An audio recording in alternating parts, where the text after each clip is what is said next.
পৃথিবীর বাইরের এলিয়েনরা কেমন হতে পারে সেটা নিয়ে মানুষের মনে অনেক ধরনের কাল্পনিক চিন্তাভাবনা কাজ করে। তারা যদি প্রযুক্তিতে মানুষের চেয়ে উন্নত হয় এবং পৃথিবীতে এসে মানুষের সাথে হাঙ্গামা শুরু করে, সেটাই বা মানুষ কিভাবে ঠেকাবে? এরকমই একটা কল্পকাহিনী নিয়ে আজকের মুভি। শুরুতে দেখা যায় ছোট্ট একটা উল্কার মতো কিছু একটা মহাকাশ থেকে পৃথিবীর দিকে ছুটে আসছে। যশ নামের এই ছেলেটা সেটা লক্ষ্য করতে থাকে। উল্কাটা ছুটে এসে একটা সময় তার ফিশবলের মধ্যে পড়ে যায়। যশ এটা দেখে খুবই ভয় পেয়ে যায় এবং চিৎকার করে খাটের নিচে লুকিয়ে পড়ে। যশের মায়ের নাম জিনা মরিসন। সে চিৎকার শুনে যশের রুমে চলে আসে এবং এসে দেখে যশ ভয় পেয়ে খাটের নিচে লুকিয়ে পড়েছে। এই সময় বাইরে থেকে একটা বেসবল রুমে এসে পড়লে জিনা ভাবে এটার কারণেই গ্লাস ভেঙে গিয়েছে, আর এতেই যশ ভয় পেয়েছে। সে যশকে সান্ত্বনা দিয়ে সেখান থেকে চলে যায়। একটু পরে যশ লক্ষ্য করে সেই ছোট উল্কার মতো দেখতে বলটা তার ফিশ বলের সব পানি শুষে নিয়েছে। এই ছোট্ট উল্কাটাকে এখন থেকে আমরা বল নামেই চিনব। গল্প চলে যায় 3 মাস পরে। হঠাৎ করে আকাশ থেকে একটা লোককে ভেসে এসে নিউ ইয়র্কে বিখ্যাত স্ট্যাচু অফ লিবার্টির পাশে পড়তে দেখা যায়। সেখানে তার মুখ পুরো মাটির নিচে ঢুকে যায়, কিন্তু আশ্চর্যের বিষয়, এতে তার কিছুই হয় না। সে উঠে দাঁড়িয়ে দুহাত উঁচু করে ধরতেই তার গায়ে লেগে থাকা ময়লা ম্যাজিকের মতো ভ্যানিশ হয়ে যায়। এরপরে তাকে উদ্ভট ভঙ্গিতে হাঁটতে দেখা যায়। এতে সহজেই বোঝা যায় সে স্বাভাবিক মানুষ না, সে একটা এলিয়েন। এই কারণেই সে পৃথিবীর মানুষের মতো চলাফেরা বা আচার আচরণ করতে পারে না। সে বিভিন্ন জায়গায় বিভিন্ন মানুষকে পর্যবেক্ষণ করতে থাকে। এরপরে মানুষের আচরণ অনুকরণ করতে গিয়ে সে আজব অঙ্গভঙ্গি করে ফেলে। মুভিতে তার এই ভঙ্গির স্টাইলগুলো খুবই মজার ছিল। একটু পরে সে রাস্তা পার করতে যাবে, এমন সময় বিধিবাম একটি গাড়ি এসে প্রচণ্ডভাবে তাকে ধাক্কা মারে এবং গাড়ির মধ্যে থেকে জিনাকে বের হতে দেখা যায়। লোকটার পা পুরোপুরি বেঁকে যায়। এটা দেখে জিনা ভাবে, কেস তো পুরাই কেরোসিন। এই লোক যদি পুলিশকে খবর দেয় তাহলে পুরাই ধরা খেয়ে বসে থাকতে হবে। সে অ্যাম্বুলেন্সে কল করে, কিন্তু লোকটা হঠাৎ করে উঠে দাঁড়িয়ে সেখান থেকে চলে যায়। জিনানা যখন ফিরে দেখলো লোকটা হাওয়া, তখন সে অবাক হয়ে যায়। এরকম ইনজুরি নিয়ে একটা লোক কিভাবে চলাফেরা করতে পারে? লোকটাকে দেখা যায় ভিড় থেকে সরে এসে গলির মধ্যে দাঁড়াতে। এখানে লোকটার কান একটা দরজার মতো খুলে যায়, আর সেখান থেকে দুইজন লোক বেরিয়ে এসে নিচে নেমে যায়।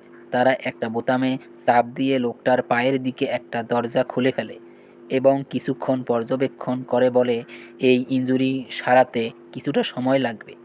এরপরে লোকটার শরীরের ভেতরের অংশ দেখানো শুরু হলে আমরা বুঝতে পারি যে লোকটাকে এতক্ষণ ধরে আমরা দেখেছিলাম সে আসলে একটা স্পেসশিপ, আর সেটাকে কন্ট্রোল করছে ভেতরে বসে থাকা অনেকগুলো এলিয়েন। এরা মানুষের মতোই দেখতে, কিন্তু আকারে মানুষের চেয়ে অনেক ছোট। এই এলিয়েনরা প্রত্যেকে স্পেসশিপের আলাদা আলাদা অংশ নিয়ন্ত্রণ করেছে। স্পেসশিপের মধ্যে দেখলে মনে হয় যেন ছোটোখাটো একটা রাজ্য। এই পর্যায়ে আমরা এই শিপের ক্যাপ্টেনকে দেখতে পাই। এই স্পেসশিপের চেহারাটা এই ক্যাপ্টেনের চেহারার আদলেই করা হয়েছে। ক্যাপ্টেন ভেতরে বসে যা যা করে এই স্পেসশিপটা বাইরে থেকে সেটাই ফলো করে। শিপের বিভিন্ন কমান্ডে যারা আছে তাদের প্রত্যেকের আলাদা আলাদা একটা নাম্বার দেয়া আছে। যেমন ক্যাপ্টেনের নাম্বার 1, ভাইস ক্যাপ্টেনের নাম্বার 2, কালচারাল অফিসারের নাম্বার হচ্ছে 3, সিকিউরিটি অফিসারের নাম্বার হচ্ছে 4। নাম্বার অনুযায়ী তাদের র্যাঙ্ক নির্ধারণ করা হয়েছে। ক্যাপ্টেন যখন রোবটের সমস্যার কথা শুনল, তখন সে সবার উদ্দেশ্যে ভাষণ দেওয়ার জন্য খবর পাঠালো। ক্যাপ্টেনের ভাষণ থেকে আমরা জানতে পারি যে এই এলিয়েনদের গ্রহের নাম হচ্ছে নীল। সেখানে পাওয়ার ক্রাইসিস দেখা গিয়েছে। সেই ক্রাইসিস মোকাবেলার জন্য পৃথিবী থেকে তারা লবণ নেয়ার জন্য এসেছে। আর লবণের সবচেয়ে বড় উৎস হচ্ছে সমুদ্রের পানি, অর্থাৎ তারা পৃথিবী থেকে সমুদ্রের সব পানি তাদের গ্রহে নিয়ে যাওয়ার পরিকল্পনা করছে। কিন্তু যে জিনিসটা তারা পৃথিবী থেকে সমুদ্রের পানি নেয়ার জন্য পাঠিয়েছে সেটা তারা হারিয়ে ফেলেছে। এরপরে দেখা যায় তাদের হারিয়ে যাওয়া জিনিসটা হচ্ছে যশের রুমে পড়ে যাওয়া সেই ছোট্ট বলটা। তাদের গ্রহে যদি তারা সমুদ্রের পানি নিতে ব্যর্থ হয় তবে তাদের গ্রহের সবাই খুব তাড়াতাড়ি ধ্বংস হয়ে যাবে। যাই হোক, ক্যাপ্টেনের জ্বালাময়ী ভাষণ দেয়া শেষ হলে সবাই নতুন উদ্যমে কাজে লেগে পড়ে। আমরা কাহিনীর সুবিধার জন্য এই স্পেসশিপটাকে এখন থেকে ডেভ নামে জানব। একটু পরে আমরা দেখতে পাই যশ স্কুলে যাওয়ার জন্য তৈরি হচ্ছে। হঠাৎ করে বাইরে তাকাতেই সে ডেভকে দেখতে পায় এবং তার মাকে ডেকে সেটা দেখালো। জিনা ডেভকে দেখেই চিনতে পারলো এবং কথা বলার জন্য নিচে নেমে এলো। সে ডেভের কাছে অ্যাক্সিডেন্টের জন্য বিভিন্নভাবে সরি বলতে শুরু করলো। হঠাৎ করে তার পায়ের দিকে চোখ যেতেই দেখলো সেটা একেবারেই ঠিক হয়ে গিয়েছে। জিনা এতে খুবই অবাক হয়ে গেল এবং লোকটাকে তার সাথে বাসায় যাওয়ার জন্য বলল। মাঝখানে সিঁড়িতে মার্ক নামের এক লোককে দেখা যায়। সে জিনার প্রতি কিছুটা দুর্বল। মার্ক জিনা ও যশকে বিভিন্নভাবে সাহায্য করে থাকে। সে ডেভের সাথে পরিচিত হওয়ার জন্য তার দিকে হাত বাড়িয়ে দেয়। এতে ভিন গ্রহের ক্যাপ্টেন খুবই অবাক হয়ে যায় এবং কী করতে হবে সেটা বুঝতে পারে না। নাম্বার 3 তাকে বুঝিয়ে বলে এটাকে বলে হ্যান্ডশেক। তাকেও হাত বাড়িয়ে দেওয়ার জন্য বলে। এরপরে অদ্ভুত ভঙ্গিতে তাদের মধ্যে হ্যান্ডশেক হয়। জিনা লোকটাকে রুমে নিয়ে এসে নিজের নাম বলে পরিচিত হতে চায়। এখানেই দেখা যায় স্পেসশিপের ভেতরে থাকা নাম্বার 3 গুগলে সার্চ করে একটা নাম বের করে ক্যাপ্টেনকে বলে। ক্যাপ্টেন জিনার কাছে নিজের নাম ডেভ বলে পরিচিত হয়। এখান থেকে এই শিপের নাম হয় ডেভ। জিনা ডেভকে জানায় তার পোশাক আশাক দেখলে ঠিক এই সময়ের বলে মনে হয় না, এগুলো অনেক আগের যুগের পোশাক। এরপরে জিনা ডেভের জন্য কিছু খাবার দাবারের ব্যবস্থা করতে শুরু করে। ডেভ জিনার হাজব্যান্ডের একটা ছবি দেখালে জিনা জানায় তার হাজব্যান্ড 4 বছর আগে মারা গিয়েছে। ঠিক এরপরেই সে বল হাতে যশের একটা ছবি দেখতে পায়। জিনা জানায় যশ স্কুলের সায়েন্স প্রজেক্টে এটা দেখিয়েছে। যশের ধারণা এই বলটা পৃথিবীর বাইরের একটা বস্তু। এরপরে সেই স্পেসশিপের লোকজন যশের অবস্থান আইডেন্টিফাই করে ফেলে আর ডেভ বা সেই স্পেসশিপটি জিনার কাছ থেকে বিদায় নিয়ে সেখান থেকে চলে যায়। ওইদিকে ডুলি নামের এক অফিসারকে সেই স্ট্যাচু অফ লিবার্টির কাছে স্পেসের ল্যান্ডিংয়ের ফলে হওয়া গর্তটা তদন্ত করতে দেখা যায়। সে বিশেষ কায়দায় ডেভের মুখের একটা ছাঁচ বের করে ফেলে। এরপর পুলিশ ডেভকে খুঁজতে শুরু করে দেয়। অন্যদিকে ডেভ যশের স্কুলে যাওয়ার সময় তার পোশাকের জন্য চারিদিক থেকে সবার নজরে পড়তে শুরু করে। তখন ক্যাপ্টেনের মনে হয় জিনা সত্যি কথাই বলেছে, তার পোশাক আশাকের পরিবর্তন করা উচিত। সে একটা শপিং মলে চলে যায় তার পোশাক আশাক পরিবর্তন করার জন্য। সেখানে একটা জুস পোশাক পছন্দ করে সেটা কিনতে চায়। কিন্তু পৃথিবীতে জামা কাপড় কেনার জন্য টাকার প্রয়োজন হয়, যেটা তাদের কাছে নেই। তবে এটা এলিয়েনদের জন্য কোনো সমস্যাই না। ডেভ কিছু নোট ও কয়েন স্ক্যান করে নিয়ে সেটাকে প্রিন্ট করিয়ে নেয়। জামা কাপড় পরিবর্তন করে সে যশের স্কুলে চলে যায়। সেখানে একজন লোক তাকে টিচার ভেবে ক্লাসে ঢুকিয়ে দেয়। ডেভ স্টুডেন্টদের একটা বড় ফর্মুলা লিখে দিয়ে সেটাকে খাতায় তুলতে বলে। এরপরে সে যশকে নিয়ে বাইরে চলে আসে। ডেভ যশকে সেই বলটার ব্যাপারে জিজ্ঞাসা করে। যশ তাকে বলে রিস নামের একটা ছেলে তার কাছ থেকে সেই বলটা নিয়েছে। জর্জ ডেভকে তার সাথে যেতে বলে যাতে তারা সেই বলটা উদ্ধার করতে পারে, কিন্তু তারা রিসকে খুঁজে পায় না। জর্জ ডেভকে বলে আগামীকাল তাদের এখানে বাৎসরিক একটা মেলা আছে। এই মেলায় সবাই ঘুরতে আসে, তাই সে যদি কালকে যশের সাথে মেলায় যায় তাহলে অবশ্যই রিসকে খুঁজে পাওয়া যাবে। ওদিকে ডেভের ভেতরে থাকা লোকজন ক্যাপ্টেনকে জানায় তাদের কাছে পাওয়ার সাপ্লাই খুবই কম আছে, তাই তাদের সব কিছু যত দ্রুত সম্ভব করতে হবে। কিন্তু সেই বলটার সন্ধান পেতে যশের সাহায্য লাগবে। এজন্য ক্যাপ্টেন জশের সাথে তার বাসায় যাওয়ার সিদ্ধান্ত নেয়। জশের সাথে অনেকক্ষণ থেকে ডেভ তার সাথে ভালো বন্ধুত্ব করে ফেলে। সে জশের সাথে তার বাসায় চলে আসলে একটু পরে যখন জিনা সেখানে উপস্থিত হয়, তখন সে ডেভকে দেখে একই সাথে অবাক, বিব্রত, খুশিই হয়। ডেভের সাথে জিনারও আস্তে আস্তে একটা ভালো বন্ধুত্ব গড়ে ওঠে। জিনা পরের দিন অনুষ্ঠানে ডেভকে নিমন্ত্রণ করে। রাতে ডেভ সেখানে থেকে বেরিয়ে যায় এবং রাস্তায় এক ভিক্ষুকের পাশে বিশ্রাম নেওয়ার জন্য অনুমতি চায়।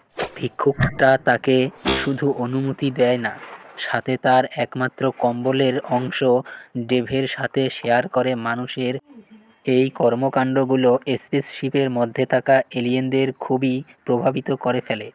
নাম্বার 2, বাস ক্যাপ্টেন সবাইকে বলেছিল মানুষেরা হচ্ছে মহাবিশ্বের সবচেয়ে বড় বড় প্রাণী। এরা নিয়ম ভঙ্গ করে রাস্তায় চলাফেরা করে। এদের কোনো কর্মকাণ্ডের মধ্যেই বুদ্ধিমত্তার কোনো ছাপ নেই। এদের মধ্যে দয়া মায়া বলে কিছুই নেই। তাই এদের বাঁচা মরায় মহাবিশ্বের কিছুই আসে যায় না।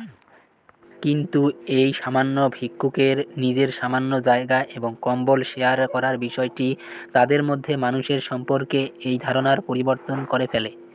যদিও ভাইস ক্যাপ্টেন একটু পাগলাটে লোক হওয়ার এটা তার মধ্যে মানুষের সম্পর্কে ধারণার কোনো পরিবর্তন ঘটায়নি। এদিকে বাকি এলিয়েনরা পৃথিবীতে কিছুদিন থাকার পর পৃথিবীর মানুষদের বিভিন্ন কর্মকাণ্ডগুলো তাদের মধ্যে প্রভাব ফেলেছিল। তারা অবসর সময়ে মানুষের মতো করে গানের সুরে নাচতে থাকে, বাথরুমের আয়নায় ছবি আঁকার মতো করে আঁকিবুকি করতে থাকে। সবচেয়ে বেশি প্রভাবিত করেছিল ক্যাপ্টেন আর নাম্বার 3কে। তারা একসাথে বসে পৃথিবীর একটা মুভি দেখতে শুরু করে এবং দেখতে দেখতে পুরো ইমোশনাল হয়ে যায়, যাকে বলে স্পেসশিপের মধ্যে একটা হুলস্থুল কাণ্ড ঘটতে শুরু করে। এ তো গেল রাত্রের কথা। সকালে আবার সব কিছু ঠিকঠাক। স্পেসশিপের সবাই আবার পুরোপুরি জেগে ওঠে।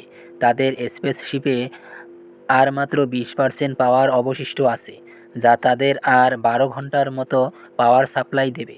তাই যত দ্রুত সম্ভব সেই বলটা উদ্ধার করতে হবে। তারা চলে যায় যশ আর জিনার কাছে। যশ আর জিনা ডেভকে নিয়ে সেই মেলায় চলে আসে। যদিও তাদের মিশন কমপ্লিট করার জন্য খুবই অল্প সময় বাকি আছে, কিন্তু মেলায় এসে সেটা তারা বেমালুম ভুলে যায়। জীবনে কখনো তারা এত মজা করতে দেখেনি। তাই ক্যাপ্টেন মেলায় নিজেকে আর সামলাতে পারে না। সেখানে গিয়ে ক্যাপ্টেন মজাদার বিভিন্ন কাণ্ড করতে থাকে, বিভিন্ন রাইডে চড়তে থাকে, বিভিন্ন কম্পিটিশনে অংশগ্রহণ করতে থাকে। কিন্তু মিশনের ব্যাপারে তাদের যে মনোযোগী হওয়ার কথা সেটা তারা ভুলে যায়। এর মধ্যে ডেভ রিসকে দেখতে পায়। সে যশকে বিরক্ত করতে শুরু করে।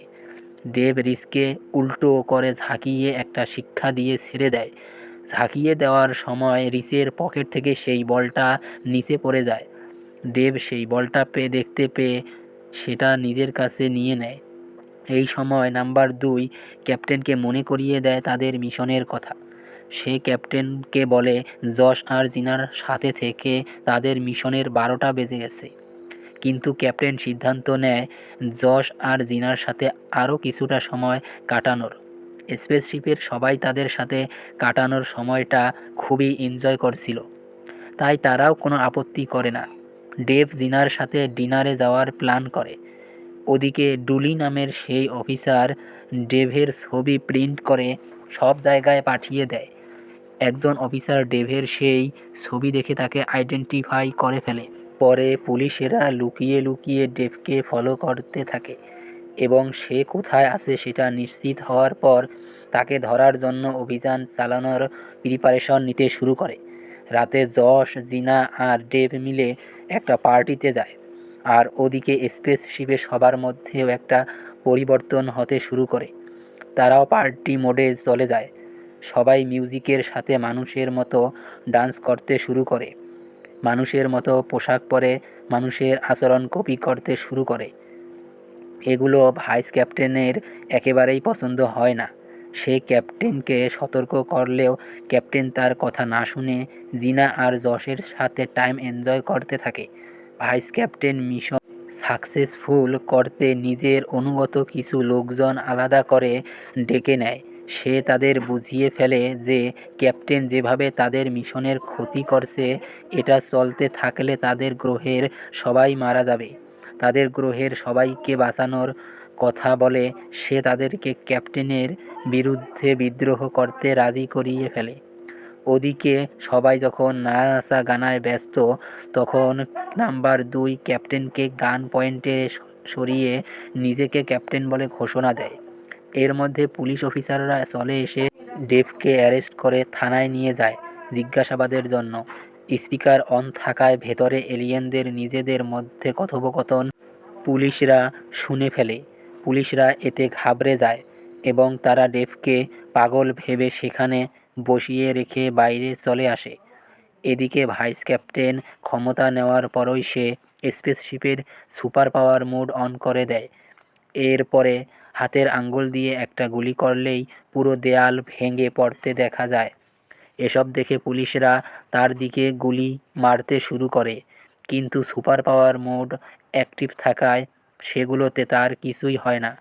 স্পেসশিপের একটা এলিয়েন যখন দেখল ভেতরে তুমুল চলছে, সে তখন শিপ থেকে লাফ দিয়ে একটা কফি গ্লাসের মধ্যে পড়ে গেল।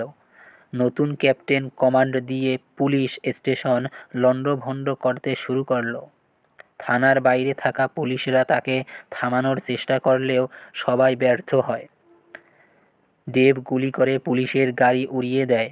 এদিকে গোলাগুলির অবস্থা বেগতিক দেখে নাম্বার 3 বুঝতে পারে নতুন এই ক্যাপ্টেন পুরোই পাগল হয়ে গিয়েছে। সে সব কিছু ধ্বংস না করে ছাড়বে না।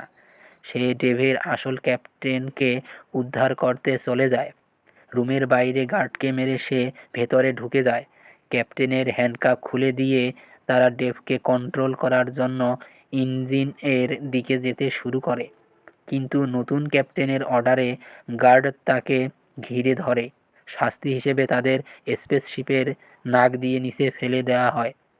এই এলিয়েনরা এতটাই ছোট যে পৃথিবীর ছোট ছোট জিনিসও তাদের কাছে অনেক বড় মনে হয়। তারা বিভিন্ন ধরনের বাধা কাটিয়ে একটা পলিথিনের মাধ্যমে উড়ে স্পেসশিপের দিকে যেতে শুরু করে, কিন্তু মাঝখানে তারা একটা গাড়িতে আটকে যায়। পরে সেখান থেকে লাফ দিয়ে তারা স্পেসশিপের পায়ের উপর পড়ে। ইতোমধ্যে নতুন ক্যাপ্টেন ডেভকে কমান্ড দিয়ে নিয়ে আসে সমুদ্রের পাড়ে। সেখানে সেই বলটা বের করে সমুদ্রের মধ্যে ফেলে দেওয়ার প্রিপারেশন নেয়, কিন্তু এর মধ্যেই আগের ক্যাপ্টেন ডেভের ভেতরে উঠে তার বাম হাতের কন্ট্রোল নিয়ে নেয়। ক্যাপ্টেন বাম হাত দিয়ে সেই বলটা সমুদ্রে ছুটতে বাধা দেয়, কিন্তু তাতে তেমন কোনো লাভ হয় না। সেই বলটা হাত থেকে পড়ে গড়িয়ে সমুদ্রে পড়ে যায়, আর সাথে সাথেই সমুদ্রের পানি শুষে নিতে শুরু করে। ওদিকে থানায় অফিসার ডুলি তার হাতের কফিতে সেই পড়ে যাওয়া এলিয়েনটাকে দেখতে পেয়ে খুবই ইন্টারেস্টেড হয়ে পড়ে। অফিসার সেই এলিয়েনটাকে পকেটে নিয়ে সমুদ্রের দিকে যেতে শুরু করে। জিনা আর মার্ক ডেভের কর্মকাণ্ডগুলো দেখে খুবই ভয় পেয়ে যায়, কিন্তু যশ তাদেরকে বলে ডেভ অনেক ভালো মানুষ, নিশ্চয়ই অস্বাভাবিক কিছু ঘটার কারণে সে এই পাগলামিগুলো করেছে। তাদের উচিত এই মুহূর্তে ডেভের কাছে যাওয়া, নইলে বড় কোনো ক্ষতি হতে যাচ্ছে। যশের কথা শুনে তারা সবাই সমুদ্রের দিকে যেতে শুরু করে। সমুদ্রের পাড়ে ডেভের ভেতরে ক্যাপ্টেন আবার নিজেকে ডেভের কমান্ডিং অফিসার হিসেবে ঘোষণা দেয় এবং নতুন ক্যাপ্টেনকে চেয়ার থেকে সরে যেতে বলে। এদিকে স্পেসশিপের অন্য সবাই তাদের পুরাতন ক্যাপ্টেনকে সাপোর্ট করে এবং নতুন ক্যাপ্টেনের পাগলামি বন্ধ করে তাকে সরে যেতে বলে। ক্যাপ্টেন নিজের দায়িত্ব বুঝে নিয়েই নতুন ঝামেলার মুখোমুখি হয়, কারণ তাকে জানানো হয় তাদের কাছে পাওয়ার সাপ্লাই এখন এতটাই কমে গিয়েছে যে হয় তাদের নিজের গ্রহে ফিরে যেতে হবে, নতুবা পৃথিবী বাঁচাতে সব পাওয়ার ইউজ করে সেই বলটা সমুদ্র থেকে উঠাতে হবে। সমুদ্র থেকে বলটা উঠাতে গেলে তাদের সব পাওয়ার শেষ হয়ে যাবে। সেক্ষেত্রে তারা নিজের গ্রহে ফিরতে পারবে না। ক্যাপ্টেন সিদ্ধান্ত নেয় পৃথিবীকে বাঁচানোর। ক্যাপ্টেন বলে, খুঁজলে মহাবিশ্বে আরও অনেক গ্রহের সন্ধান মিলবে যেখানে লবণ পানি পাওয়া যাবে, কিন্তু পৃথিবী থেকে সমুদ্রের সব পানি তুলে নিলে এখানকার সব মানুষ মারা যাবে। ওদিকে বাকি এলিয়েনরা সবাই একে একে তাকে সমর্থন জানায়। সবার সাপোর্ট নিয়ে ক্যাপ্টেন সেই বলটা সমুদ্র থেকে তুলে নেয় এবং সেটা জোরে মহাকাশে ছুঁড়ে পৃথিবীর বাইরে পাঠিয়ে দেয়। প্রায় সাথে সাথে স্পেসশিপের পাওয়ার সাপ্লাই বন্ধ হয়ে যায় এবং ডেভ সেখানেই শাটডাউন হয়ে যায়। জশ, জিনা আর মার্ককে সাথে নিয়ে সেখানে উপস্থিত হলে ডেভ তাকে জানায় তার পাওয়ার শেষ হয়ে গিয়েছে, তাই সে আর বাড়ি ফিরতে পারবে না। এর মধ্যে পুলিশরাও সেখানে এসে যায়। তারা ডেভের দিকে গান তাক করে।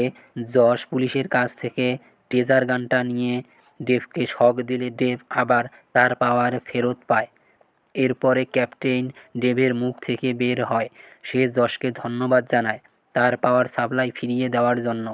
অফিসার ডুলি তার পকেটে থাকা সেই এলিয়েনটাকেও বের করে শিপের মধ্যে দিয়ে দেয়। সবার কাছ থেকে বিদায় নিয়ে ডেভ মহাকাশে যাবার জন্য টেক অফ করলে এফবিআইয়ের লোকজন তাকে আটকে ফেলে। কিন্তু দেখতে ছোট হলেও এই এলিয়েনরা অনেক বুদ্ধিমান। তারা এসব ঘটনার জন্য আগে থেকেই ব্যাকআপ রেখেছিল। তারা ডেভের একটা পা আলাদাভাবে লঞ্চ করে সেখান থেকে চলে যায়।